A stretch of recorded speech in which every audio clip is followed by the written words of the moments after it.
राजाचार्य द्वारा रचित न्याय सिद्धांत मुक्तावली के विचार के प्रसंग में तेज का वर्णन चल रहा था।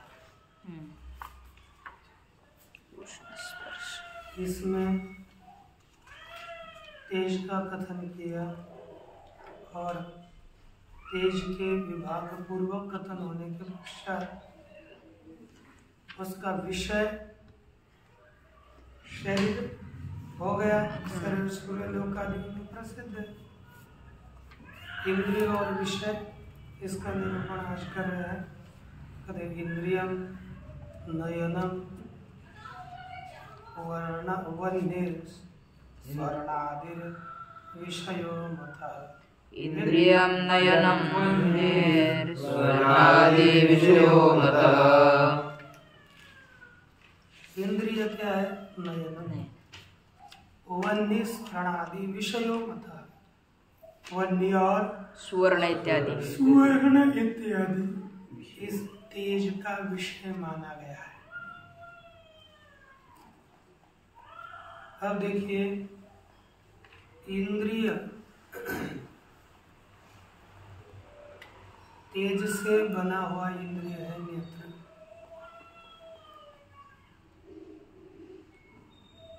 अब हमें ये शास्त्र, ये जो विज्ञान लोक व्यवहार चलता है,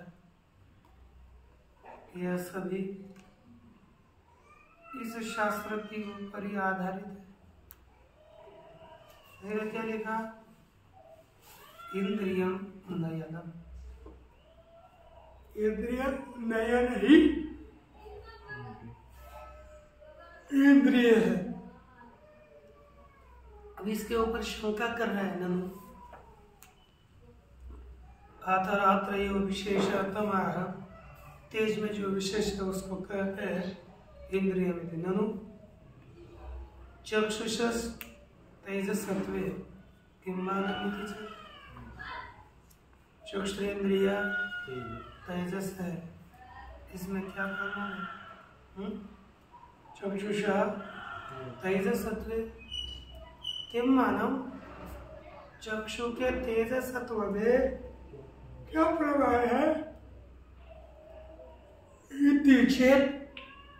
ऐसे यदि कोई शंका करेगा तो उसके लिए क्या कहते हैं? उत्तर बताते हैं अनुमान प्रमाण है। वही अनुमान दिया, जैसे पीछे अनुमान किया था। क्या होने का? चक्षु तेजसम। यहाँ पर रूपादेय रसादिषु मध्ये रूपस्यैव व्यंजकत्वात् ऐसा कुछ लिखेंगे, ठीक है? चक्षु तेजसम परकीय स्पर्शाद्य व्यंजकत्वे सति परकीय रूप व्यंजकत्वात्।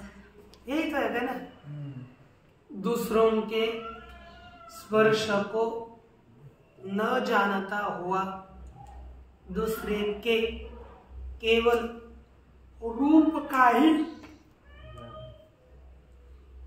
जानने वाला होने से, केवल रूप को ही जानने वाला होने से। देखिए, दूसरे के स्पर्श इत्यादियों को न जानता हुआ केवल दूसरे के रूप को ही जानने वाला होने से। अब यहाँ पर देखिए क्या उदाहरण दिया? प्रदीपवत, जैसे दिया है, दिए की तरह, दीपक की तरह। एक प्रदीप है, दीपक है, वह दूसरे को स्पर्श को नहीं जानता, अभिव्यक्त नहीं करता स्पर्श को। कितना भी दिया लगाओ आपको इसका स्पर्श पता नहीं चलेगा, लेकिन दिया लगा दिया तुरंत इसके रूप को अभिव्यक्त करता है। जैसे दिया दूसरों के स्पर्श इत्यादियों को अभिव्यक्त न करता हुआ केवल रूप को अभिव्यक्त करता है, उसी तरह चक्षुरेंद्रिय दूसरों के रूपादियों को अभिव्यक्त करता है ना। रसादियों को परकीय रसादियों को अभिव्यक्त नहीं करता, न करता हुआ केवल किसको अभिव्यक्त करता है? रूपादियों को अभिव्यक्त करता है। दोनों में समान हो गए ना। तो रसादियों को अभिव्यक्त न करता हुआ रूप को अभिव्यक्त करने वाला दिया जैसे तेजस है, उसी तरह चक्षु भी तेजस है। दोनों में समानता है, दोनों में विषमता नहीं है ना।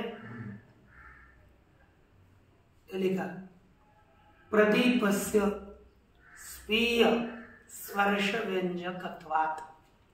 प्रदीप होता है दीपक, दीपक दूसरे के स्पर रूप को व्यक्त करता है, दूसरे के स्पर्श को। लेकिन दिया आपने स्पर्श को तो व्यक्त करता है कि नहीं, इसलिए परकीय बुद्धि है। खुद के देखा दीपक नजदीक धर दिया, किसी के काल के पास, नाक के पास, गाल नाक को जला देगा ना।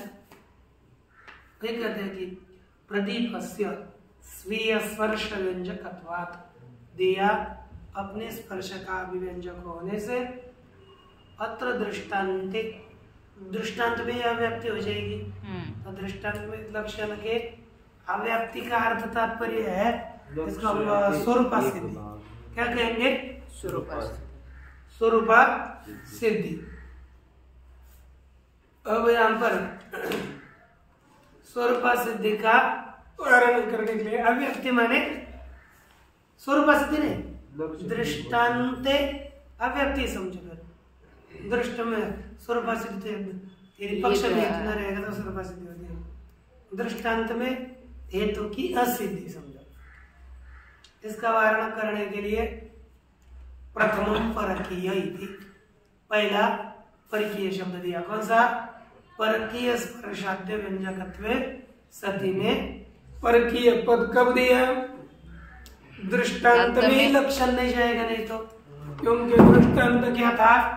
कोई दीवार अपने स्पर्श को परकीय दिया ना, स्पर्शाद्य व्यंजकत्वम। ये जो पहला पद क्यों दिया? दिया अपने स्पर्श को अभिव्यक्त करता है, लेकिन दूसरे के नहीं, इसलिए लिखा परकीय। उसके बाद गतादेन स्वीय रूप व्यंजकत्वात् अव्यभिचार, विभिचार धकार है ना, हलंत करो नहीं, विभिचार वारणाय द्वितीय परकीय इति। क्या लिखा है?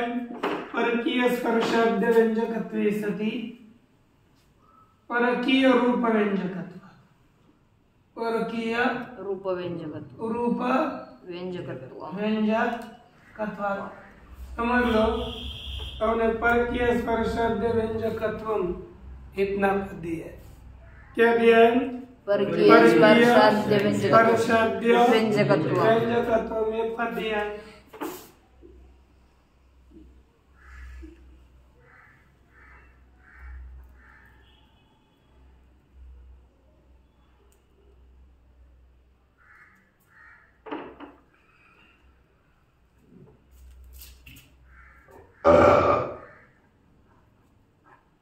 देखो, परकीय स्पर्शाद्य व्यंजकत्वे सति परकीय रूपम व्यंजकत्वम दिया।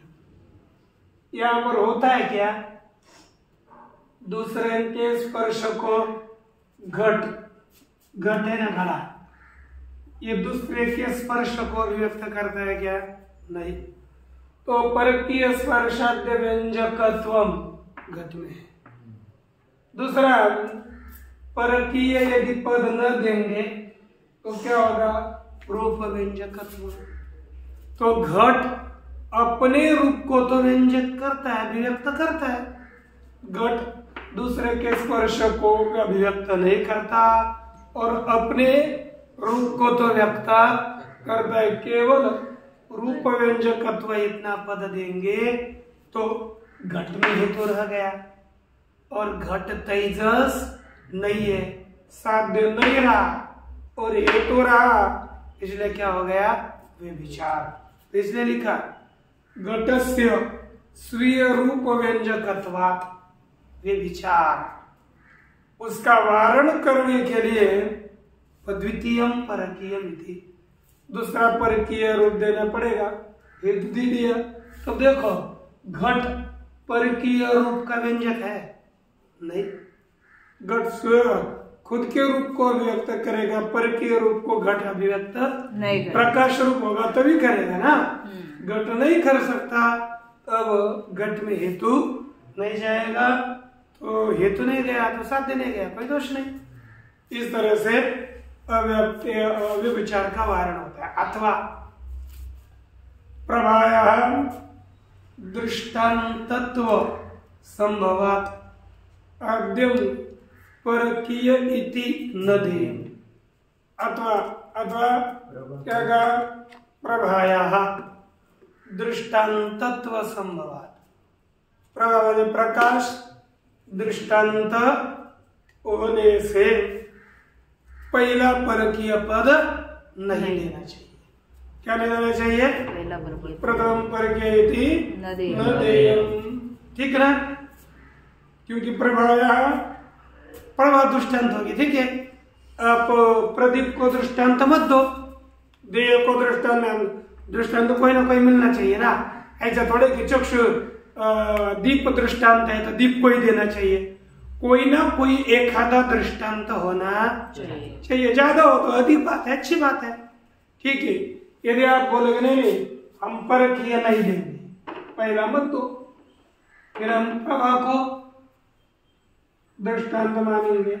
देखो प्रभा प्रकाश, यह प्रकाश है, ये सूर्य की प्रभा पड़ी ना, ये रूप का अभिव्यंजक है, दूसरे रूप को अभिव्यक्त करती है लेकिन स्पर्श को अपने अभिव्यक्त नहीं करती। तो इतना है ना, स्पर्शाद्य व्यंजकत्व रह गया प्रभा में और परकीय रूप व्यंजकत्व में रहा, तो प्रभा को दृष्टांत करेंगे तो परकीय देने की आवश्यकता नहीं है। चक्षु सन्निकर्षे व्यभिचार वारणाय द्रव्यत्वम देयम्। पहले जैसे क्या होगा? स्पर्शाद्य व्यंजकत्व सत्य परकीय रूप व्यंजकत्व चक्षु और पदार्थ, इनके सन्निकर्ष भी है, रूप में भी वही है कि नहीं? तो उसमें अतिव्याप्ति का वारण करने के व्यभिचार होगा। ये तो रहेगा संयोग में और साध्य नहीं रहा तो व्यभिचार। तो उसका वारण करने के लिए क्या देना पड़ेगा? द्रव्यत्व। तो क्या बनेगा? द्रव्यत्वे सति स्पर्शाद्य व्यंजकत्वे परकीय रूप व्यंजकत्वम्। तब देखो ये संयोग था ना, चक्षु और रूप का संयोग, इसमें स्पर्शाद्य व्यंजकत्वे सति परकीय रूप व्यंजकत्व जाता है लेकिन द्रव्यत्व नहीं रहता, इसलिए हेतु नहीं रहा, साध्य नहीं रहा, कोई दोष नहीं है। अब हम थोड़ी सी बुद्धि लगा दिया। विषय क्या बताया? वन्य स्वर्णादिर विषयो मता, वन्य और स्वर्ण इत्यादि विषय। आपने कभी, अब ये देखना है, वन्य तेज है, इसमें किसी को संदेह नहीं, लेकिन सोना तेज है, इसमें बहुत बड़ा संदेह है। क्योंकि सोना आग कभी जलाता नहीं और पहले उसको ठीक है आप कहोगे कि पार्थिव उसमें कुछ कण है इसलिए उसके दाह को रोकते हैं, या आप कह सकोगे, लेकिन वो भी कहना ठीक नहीं। वो भी कहना ठीक नहीं है, क्योंकि हुआ क्या,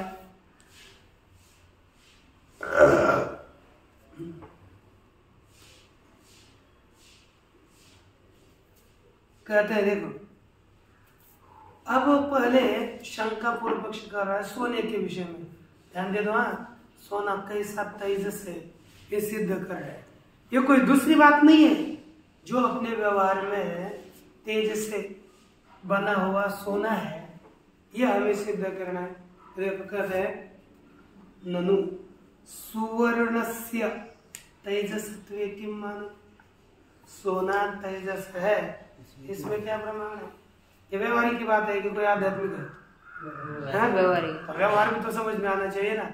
आपको यदि व्यवहार समझ में नहीं आता तो आपके बाप ने रहना करा था अध्यात्म, आध्यात्म में तो ऐसी प्रवृत्ति नहीं है और व्यवहार में कुछ समझ में नहीं आता तो क्या फायदा है? तो देखो क्या कहते हैं, लिखा कि ननु सुवर्णस्य तेजसत्वे किम मानो, सुवर्ण तेजस है, इसमें क्या प्रमाण है? तो उत्तर दे देते चेत न, सुवर्णम अनुमान, क्या प्रमाण है? अनुमान। तो अनुमान देखो, सुवर्णम तेजसम, यह अनुमान ध्यान में रखो, सुवर्णम कौन है? तेजसम, तेजसत्व साध्य है, सुवर्ण पक्ष है, सुवर्णम तेजसम असति प्रतिबंधके, क्या करना है? असति प्रतिबंधके, बंधके अत्यंत, असति प्रतिबंधके अत्यंतानल संयोगे भी, क्या हो गया? अत्यंता नल संयोगेपि, आगे दिया अनुच्छिद्यमान जन्य द्रवत्वात्, अनुच्छिद्यमान, अनुच्छिद्यमान जन्य द्रवत्वात् न द्रव्यत्वात्, अनुच्छिद्यमान जन्य द्रवत्वात् यन्नैवं तन्नैवं यथा पृथ्वी यदृष्ट, ये व्यतिरेक अनुमान है, केवल अन्वयी नहीं है। अब देखो अर्थात इसके लिए अन्वयी दृष्टांत नहीं, पक्ष कौन है? स्वर्ण। अनुमान समझो, ये समझने में बहुत आनंद है, नहीं समझोगे तो फिर कुछ भी समझ में नहीं आता। स्वर्ण क्या है? पक्ष। साध्य क्या है? तेजसत्वम। और हेतु क्या है बोलिए? असति प्रतिबंधके अत्यंतानल संयोगे अपि अनुच्छिद्यमान जन्य द्रवत्वात्, द्रवत्वात् बोलो, बोला हेतु मेरे पीछे, असति प्रतिबंधके, असति प्रतिबंधके, असति प्रतिबंधके, असति प्रतिबंधके, असति प्रतिबंधके, असति प्रतिबंधके, इधर लिखा है असति प्रतिबंधके, असति प्रतिबंधके अत्यंतानल संयोगेपि, अत्यंतानल संयोगेपि, अत्यंतानल संयोगेपि, अत्यंतानल संयोगेपि, असति प्रतिबंधके अत्यंतानल संयोगेपि, असति प्रतिबंधके अत्यंतानल संयोगेपि, असति प्रतिबंधके अत्यंतानल संयोगेपि, असति प्रतिबंधके अत्यंतानल संयोगेपि, असति प्रतिबंधके अत्यंतानल संयोगेपि, असति प्रतिबंधके अत्यंतानल संयोगेपि, असति प्रतिबंधके अत्यंतानल संयोगेपि, असति प्रतिबंधके अत्यंतानल संयोगेपि, अनुच्छिद्यमान अनुच्छिद्यमान जन्य द्रवत्वात्, अनुच्छिद्यमान जन्य द्रवत्वात्, अनुच्छिद्यमान जन्य द्रवत्वात्, अनुच्छिद्यमान जन्य द्रवत्वात्। पूरा ये तो बोलना है, हमें आता था, हम आग बंद करिए, ऐसे मैं बोला फिर आप बोलिए, आग बंद करिए, असति प्रतिबंधके असति प्रतिबंधके अत्यंतानल संयोगेपि अनुच्छिद्यमान जन्य द्रवत्वात्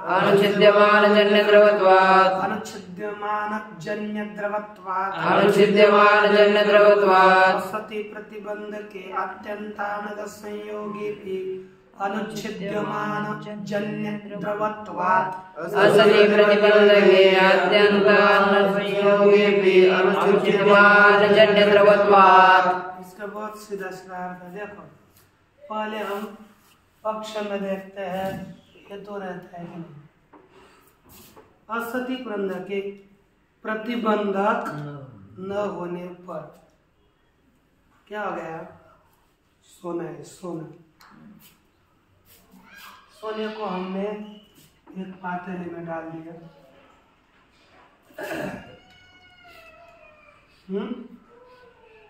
एक पातेले में डाल दिया, नीचे से आग लगाई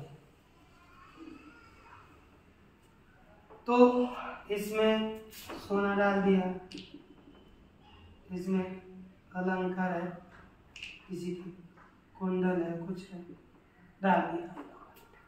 लेकिन होता है क्या कि इसमें चंद्रकांत मणि होगा तो नहीं जलेगा, ये सबको पता है। चंद्रकांत मणि में कुछ जलता नहीं है, लेकिन हमें चंद्रकांत मणि वगैरह रखा नहीं है, प्रतिबंधक कोई नहीं। अत्यंत अतिशय तीव्र आग, अत्यंत अनंत आग का संयोग है, कोई प्रतिबंधक नहीं है उसमें, और आग भी जलाई है तो भी ये जो सोना है ना उसका उच्छेद नहीं होता, अनुच्छेद्यमान पिघलता है बस। अनुच्छेद्यमान उच्छिन्न न होने वाला क्या है? जन्य द्रव है। उच्छेद को प्राप्त न होने वाला जन्य द्रवत्व है कि नहीं? केवल जन्य द्रव्यत्वात् पाएगा, मुझे लगता है ना। सोना द्रव थोड़े है, ठीक है, द्रवत्व भी सोने में रहता है। अनुच्छेद्यमान जन्य द्रव है सोना, क्योंकि कभी भी उसका नाश नहीं होता, इसलिए वो कौन है? सुवर्ण है। ऐसा सुवर्ण कौन है? तेजस। उदाहरण बताओ। कहते उदाहरण, इसके समान कोई नहीं है, इसके विपरीत है। जो तेजस नहीं है क्या करेंगे? जो तेजस नहीं है वो असति प्रतिबंधक के अत्यंत आनंद संयोगे भी अनुच्छेद्यमान जन्य द्रव्यत्व नहीं। मुझे द्रवत्व क्या अपेक्षा से मुझे द्रव्यत्व ही ठीक लगा है। देखो, द्रव्यत्व करेंगे तो स्वामी जी वो घृतादियों में जलन का वो तो नष्ट होता है ना। अग्नि का संयोग करोगे तो ये जलता नहीं है, बहुत देर बाद जलता है। देर बाद जले, कभी जलता है कि नहीं? अत्यंत आग लगाएंगे तो ऊपर आग लगाएंगे, उसको जलाएंगे तो जल जाता है, बत्ती में जल जाता है। किसी को डाल देंगे, उसको किसी कपड़े के ऊपर आग जला के आग उसको जलाएंगे तो जलेगा नहीं, लकड़ी पर आग तो जलता नहीं है, तो जलता है ना। उच्छेद्यमान द्रव्य हो, अनुच्छेद्यमान नहीं है, ये तो जाता है ना, है ना। तो देखो, यत्र तेजसत्वं नास्ति, जिसमें तेजसत्व नहीं है वहां पर का तेजसत्व नहीं है? पृथ्वी में पृथ्वी तेजस है क्या? नहीं, पृथ्वी में तेजसत्व नहीं है। और उसमें असति प्रतिबंधक हो न हो, प्रतिबंधक न होने पर अर्थात कोई रोकने वाला नहीं, अत्यंत अनल संयोगी, अतिशय आग लगा दी पृथ्वी में, तो पृथ्वी का उच्छेद होगा कि नहीं? नहीं होता। देखो ये सभी आपके देह पार्थिव है, उठा करके आग में डाल दिए तो क्या होगा? नाश हो, जल जाएगा। उच्छिद्यमान है क्या? अनुच्छिद्यमान है? उच्छिद्यमान। अर्थात अनुच्छिद्यमान द्रवत्व भी नहीं है। जहाँ तेजसत्व नहीं वहाँ अनुच्छिद्यमान जन्य द्रवत्व भी नहीं है। और जहाँ यत्र यत्र असति प्रतिबंधक है अत्यंत आनंद संयोगे भी अनुच्छिद्यमान द्रवत्व है केवल सोने में, इसलिए सोना ही तेजस है, बाकी कोई तेजस नहीं है। यही कहा न चैदम अप्रयोजकम, कहते हैं क्या सर कुछ समझ में आया? ये बुद्धिमान है उसमें सुवर्ण आदि पद से फिर सुवर्ण को ही पकड़ने ज्यादा नहीं, दूसरा कोई होता नहीं है। सुवर्ण आदि से ये तक एकत्रित हो गया, रत्न वगैरह आए तो ठीक है ना, सोना ही है ज्यादा और चला ही नहीं। हमें सुवर्ण का ही नहीं, आदि से क्या करना? पीतल इत्यादि भी नहीं जलते क्या? वो भी नहीं जलता ना। कौन? पीतल इत्यादि जलता है, कौन कहता नहीं जलता? दूसरे सभी जलते हैं, आप किसने कहा कि जलते नहीं? कम होते हैं, जितना रहता है पिघलने के बाद थोड़ा थोड़ा थोड़ा कम जीत जाता है, वो पूरे वैसे नहीं रहता। कभी उसका अनुभव कर लेना। वो सोना केवल जलता नहीं, बाकी चांदी जलती है, सब कुछ जलता है, वो कम होता है। हाँ उसके जितनी सोनार वगैरह जितनी देनी है उतनी डिग्री देते हैं, उसके आगे नहीं देते, उसके आगे देंगे चांदी जल जाएगी, सोना नहीं जलता। ये समस्या, सोना कम नहीं होता, इसलिए सोने में दूसरा मिलाएंगे तो उसकी कीमत उतनी नहीं। सोने की ज्यादा कीमत क्यों है? इसलिए कारण है। चांदी इत्यादि में की नहीं, उसके पीछे चांदी वगैरह ऐसे बताते हैं।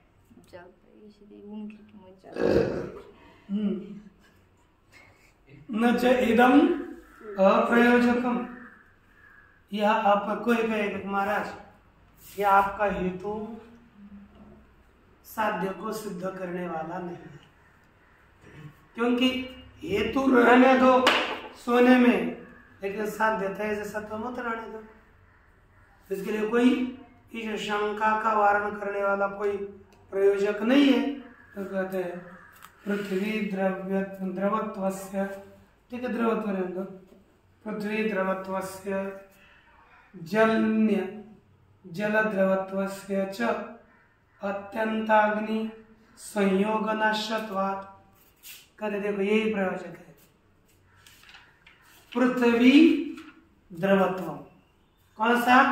पृथ्वी का द्रवत्व, लाख का पृथ्वी से बने हुए जितने भी है ना, तेल होगा, आपका घी होगा, लाख होगा, कोई भी पृथ्वी का जो जन्य द्रवत्व है ना, जन्य द्रव पदार्थ है वह, और जन्य जल द्रव, जन्य जो पानी द्रव, ये दोनों भी अत्यंत अग्नि के संयोग से नष्ट होता है।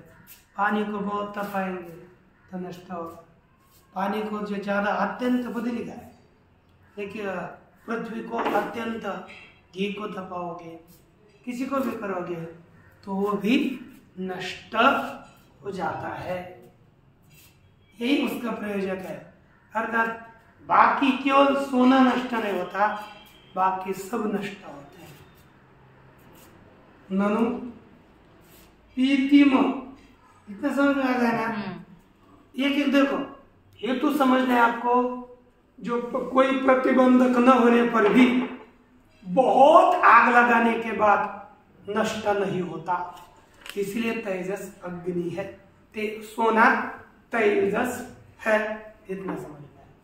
जो नष्ट होता है वो तेजस नहीं, स्पष्ट समझ लीजिए। जो जलता है ना वो तेजस नहीं, जो नहीं जलता वह तेजस है।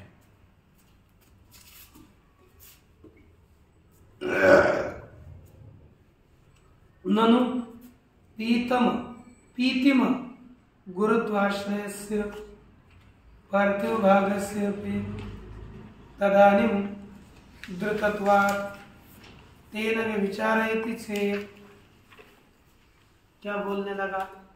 कहते जब सोना पिघलाया ना, सोना पिघलाया, मुझे बताओ तेज का वर्ण क्या है? तेज का कलर क्या है? भास्वर शुक्ल। भास्वर शुक्ल है कि पीला है? शुक्ल है। और सोना कैसा होता है? पीला। पीला। तो कहते जब आपने सोना पिघलाया, देखा, तब उस काल में पीतिम गुरुत्वाश्रय से पीले। और भार किसका होता है? आग के लिए भार है क्या? नहीं। आग जाड़ होती है कि ऊपर चलती है? ऊपर चलती है। आग जड़ नहीं होती और आग पीली भी नहीं होती। तो उसी सोने में पीलेपन का और वजन का आश्रय ये कोई ना कोई पार्थिव भाग है। ये वजन वाला पृथ्वी जो तेज में क्या है? पार्थिव भाग है सोने में।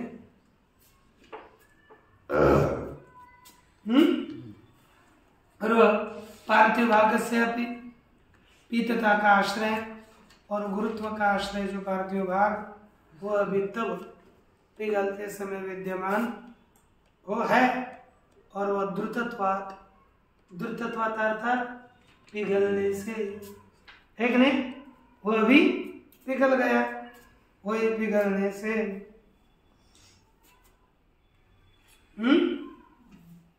तेन में विचार, तो वहां पर भी विचार होगा, क्योंकि वहां हेतु देखो पार्थिव भाग है, सोने में पार्थिव भाग है, वो भी चलता है क्या? नहीं चलता। पीतत्व का आश्रय, जड़त्व का आश्रय सोने में जो पार्थिव भाग है वो अभी जलता नहीं है उस काल में, उसमें हेतु रह गया, साध्य तेज सत्व नहीं रहा। ये विचार हो गया कि नहीं फिर? हाँ, देखो सोने में दो भाग समझ लो। सोने के दो भाग हैं,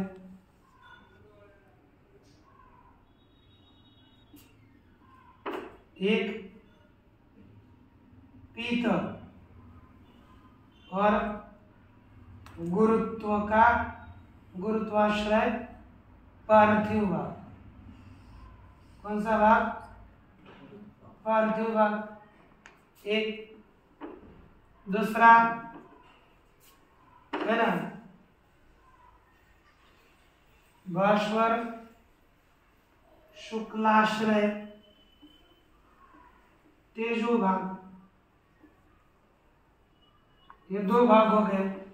तो भास्वर शुक्लाश्रय जो तेज का भाग है वह नहीं चलता, ये मान्य है, लेकिन उसके साथ यह भी नहीं चलता। उच्छेद नाश दोनों का नहीं होता, तो ये तो दोनों भागों में रहा। जैसे इसमें रहा तो इसमें भी रहा, तो इसमें ये तो रहा और तेज सत्व पार्थिव भाग में साध्य नहीं रहा, तो भी विचार दोष हो गया। तब तो सिद्धांत क्या उत्तर रहता है? यदि चेत न जल मध्यस्थम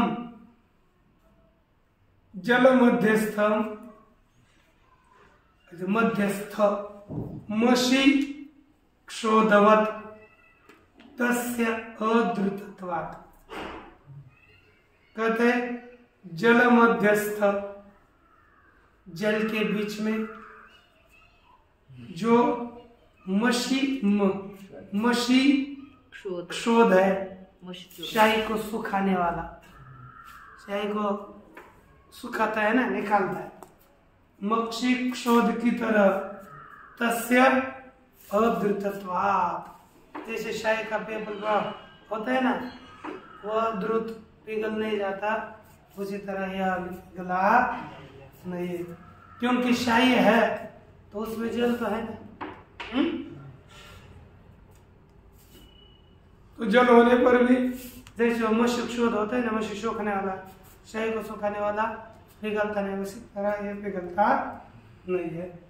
अपरेतु एक हो गया मत, दूसरे लोग अलग अनुमान करते हैं। अपरेतु पीतिमाश्रयस्य अत्यंताग्नि संयोगी पूर्वापरावृत्ति दर्शनात् तत्प्रतिबंधकम विजातीयं द्रव्यम कल्पते। क्या कहते हैं? पीतिमाश्रयस्य अत्यंताग्नि संयोग। देखो, पीलेपन का आश्रय, वाह क्या वस्त्र है आपका, है कैसा है? पीला। और किसका आश्रय हो गया? पीले का आश्रय। कौन बन गया? वस्त्र। तो देखो, पीतिमाश्रय से अत्यंत अग्नि संयोगी, अत्यंत आग का संयोग होगा तो जलेगा आपका कपड़ा? जलेगा। जलेगा? प्रेस करके देखे, नहीं जलेगा। बस बोलो, नहीं जलेगा। फिर बाद में प्रयास करके देखे चलेगा। नहीं तो हमारा बोलेगा हमको कपड़ा कोई निकले रहेगा, नहीं जलेगा तो सब निकाल कर उसका दहन कर देंगे, रावण दहन की तरह, है ना। अब क्या होगा? पूर्व रूप अपरावृत्ति दर्शनात्, पूर्व रूप की पुनर्वृत्ति देखी जाने से तत्प्रतिबंधकम विजातीय द्रव्यम कल्पते, उसको जलने के लिए प्रतिबंध करने वाले दूसरे द्रव्य की कल्पना कर लेते हैं। जैसे तथा एक अनुमान किया, अत्यंताग्नि संयोगी, क्या लिखा है पक्ष है? अत्यंताग्नि संयोगी पीतिम गुरुत्वाश्रय, बोलो अत्यंताग्नि संयोगी पीतिम गुरुत्वाश्रय, अत्यंताग्नि संयोगी पीतिम गुरुत्वाश्रय, अत्यंताग्नि संयोगी पीतिम गुरुत्वाश्रय, अत्यंताग्नि संयोगी पीतिम गुरुत्वाश्रय, अत्यंताग्नि संयोगी पीतिम गुरुत्वाश्रय, अत्यंताग्नि संयोगी पीतिम, फिर हसे दीर्घ, अत्यंताग्नि संयोगी पीतिम गुरुत्वाश्रय, अत्यंताग्नि संयोगी पीतिम गुरुत्वाश्रय, अत्यंताग्नि संयोगी पीतिम गुरुत्वाश्रय। ये हो गया सत्य। विजातीय रूप प्रतिबंधक विजातीय संयुक्त, विजातीय रूप प्रतिबंधक द्रव्य संयुक्त, विजातीय विजातीय रूप प्रतिबंधक, रूप प्रतिबंधक, रूप प्रतिबंधक, रूप प्रतिबंधक, द्रव द्रव्य संयुक्त, द्रव द्रव्य संयुक्त, संयुक्त, ये सब है। और ये तो क्या है? अत्यंताग्नि संयोगे सत्यपि पूर्व विजातीय रूप रूपानधिकरणत्वात्। इतना ही है। अब जितना भी कठिन विषय हो गया ना, यानी आज का ही ज्यादा समझ में तुरंत आता नहीं है, बाकी फिर सीधा है, क्योंकि हमको भी इसने थोड़ी बहुत तकलीफ दी थी, इसलिए मैं बोल रहा हूँ ये कठिन है। क्योंकि कठिन यानी क्या है ना, ये तो बहुत बड़ा बड़ा है, फिर इसलिए समझ में नहीं आता। वैसे कठिन की बात नहीं, ये तो ज्यादा बड़ा है इसलिए। अब यह साथ ही बड़ा है।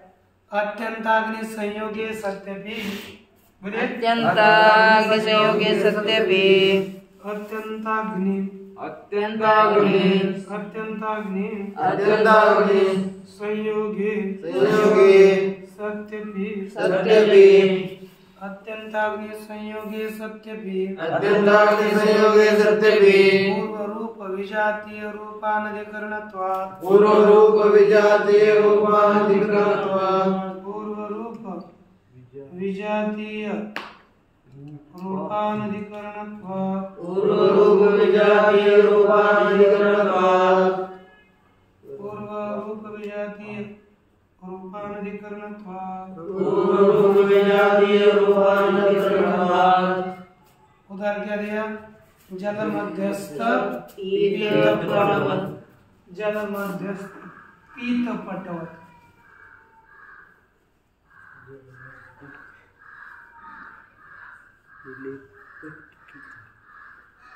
देखो जो पानी है ना पानी में आप क्या करो, पानी में पीला कपड़ा डालो तो उस जल के बीच में डाले हुए पीला कपड़ा डालते हैं कि नहीं? तो यहाँ पर देखो, पहले ये देखो अत्यंताग्नि संयोगी पीछे खूब तपाया, बहुत पानी में डाला है, पानी भरपूर है और उसके बीच में कपड़ा डाला, चलता है कि नहीं? नष्ट होता है कि नहीं? नहीं। तो देखो अत्यंताग्नि संयोगी सत्य पूर्व रूप विजातीय रूपानधिकरण था। तो अपना पूर्व रूप जल के बीच में जो पट है उसका पूर्व रूप कौन है? पीत।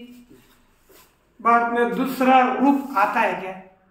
कितना बीज आते हैं नीचे से, पहले कपड़े को गर्म किया तो पूर्व रूप से अलग रूप का वो अधिकरण नहीं बनता, अर्थात जैसा पूर्व का रूप था वैसे रहता है। गर्म पानी में डालते समय यदि पीला था तो बाद में ये 2-4 घंटे के बाद निकालोगे तो भी कैसा दिखेगा?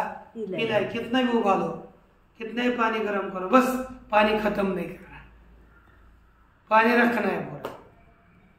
तो वहां पर ये तो आपने अत्यंत अग्नि संयोग होने पर भी इसमें पूर्व रूप विजातीय रूप का यह अधिकरण नहीं है। क्या अधिकरण है? नहीं। अधिकरण नहीं था, अनधिकरण हो गया।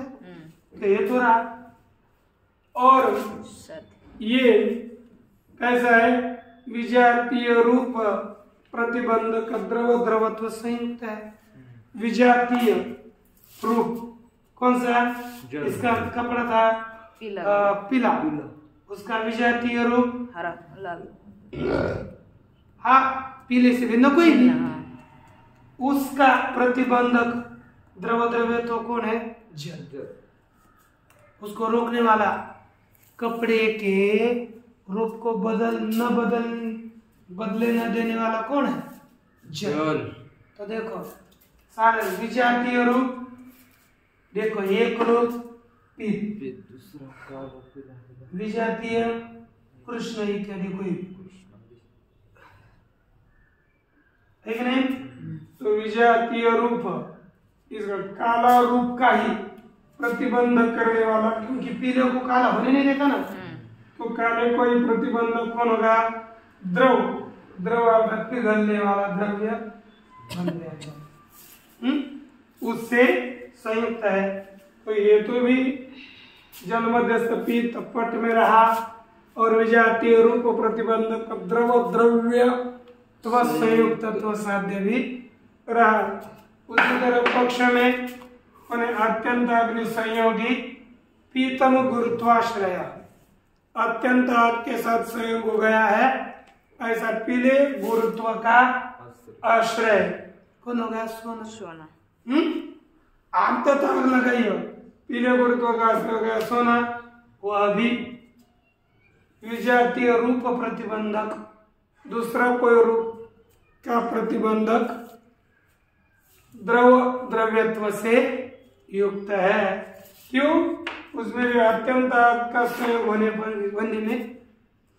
सोने में अत्यंत आग का संयोग होने पर भी पूर्व रूप विजातीय रूप का अधिकरण नहीं होता। सोना कितना भी जलाओ तो पीला ही रहता है, उससे अतिरिक्त कोई रूप सोने का नहीं बदलता। इसलिए इसको जलाने कोई कोई जलाने के लिए रोकने वाला है, यह कहना है। तस्य च पृथ्वी जल भिन्नस्य तेजस्वनेवा, और वहाँ पर जो सोना है पृथ्वी जल से भिन्न वह कौन है? तेजस्व है, ऐसा नियम है। और इस तरह से यहाँ पर ये तेज का निर्माण हुआ है। अब यहाँ से आगे कोई कठिन नहीं है। अब सीधा ओम पूर्णमदः पूर्णमिदं पूर्णात् पूर्णोदय पूर्णस्य पूर्णमादाय पूर्णमेवावशिष्यते